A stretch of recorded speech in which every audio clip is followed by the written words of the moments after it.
Në historinë e popujve, ka figura që duket sikur nuk I përkasin botës ku kanë lindur. Njerëz që hyjnë në një vend të huaj, e kuptojnë më shpejt se vendasit, e rimodelojnë me duart e tyre dhe dalin prej andej jo thjesht si sundimtar, por si themelues të një epoke të re. Një nga këta njerëz ishte shqiptar, një djalë që lindi në një familje të thjesht shqiptare, në një kohë të trazuar, dhe u nis drejt një toke krejt të panjohur.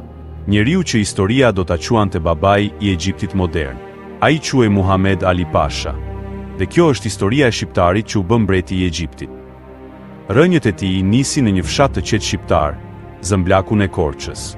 Familja e tij ishte një familje shqiptare myslimane, që më pas u zhvendos në Kavall, një qytet I rëndësishëm shqiptar në ato kohë. Në regjistrat Osman, ai quhet qartë Muhamed Ali Pasha El Albani. Ky përcaktim nuk ishte rastësi. El Albani ishte identitet, origjinë, përkatësi. Ai ishte shqiptar. Kjo nuk diskutohet nga askush prej historianëve serioz. Kështu, historia e Egjiptit modern nis me një djalë nga tokat tona.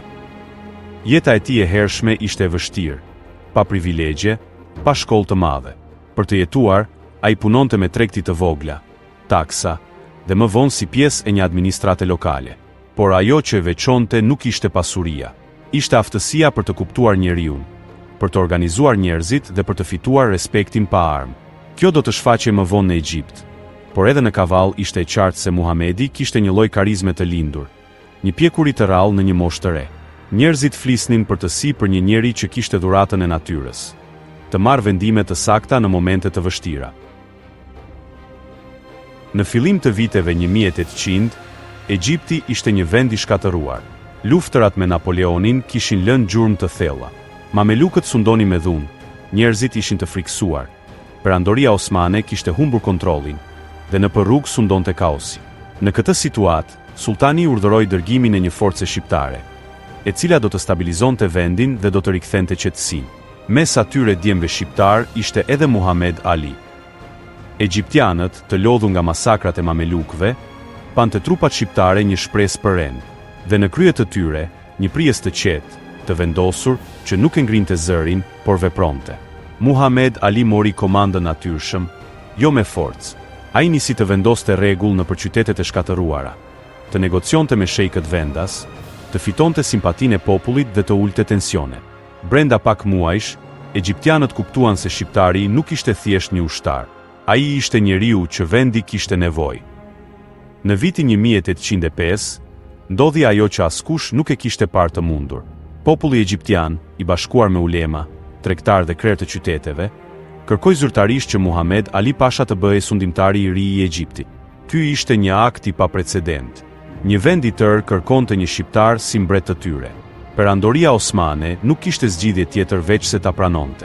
Dhe kështu, një djalë nga Zëmblaku u ngjit në fron si khedive sundimtari I vërtet I Egjiptit. Në praktik, mbret. Ajo që pasoi është një nga historitë më të jashtëzakonshme të modernizimit në lindjen e mesme. Muhamed Ali nuk sundoi si tiran. Ai sundoi si reformator. Ai e kuptoi se për të bërë Egjiptin të fortë, duhej të ndërtonte shtet, jo pallate. Ai filloi me ushtrinë, duke krijuar një forcë moderne, të trajnuar sipas standardeve evropiane.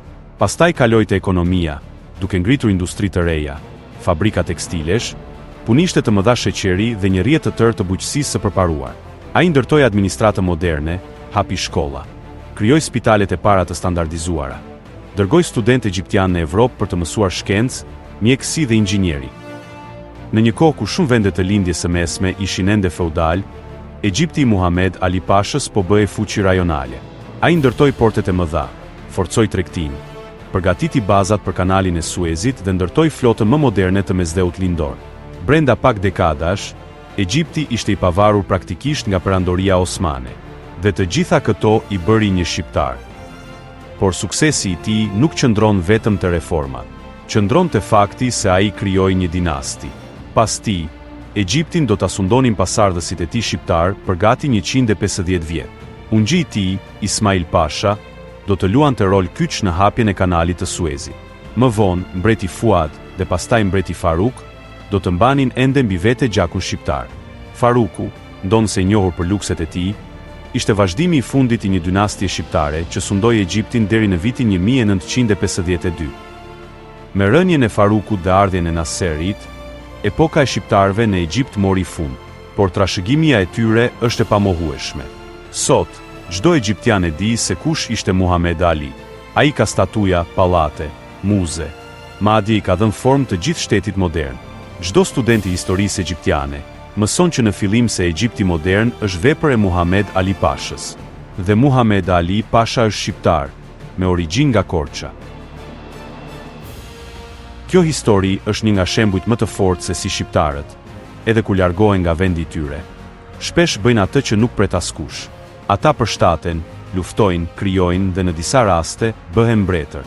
E vërteta është se në mes të piramidave, mes Nilit, mes qyteteve të lashta të Afrikës, për gati 2 shekuj, rrahte gjaku shqiptar. Dhe kjo nuk është mit, është fakt historik.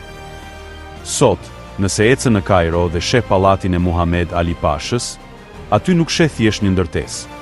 Sheh gjurmën e një shqiptari që hyri në histori duke ndryshuar një vend të tërë. Dhe ndoshta kjo është arsyeja pse historia e tij emocionon kaq shumë, sepse tregon se nga një fshat i vogël, nga një familje e thjeshtë, mund të ngrihet një njeri që ndryshon rrjedhën e një kombi të tërë. Kjo është historia e shqiptarit që u bë mbreti i Egjiptit. Një nga historitë më të pabesueshme që kombi ynë ka dhënë ndonjëherë.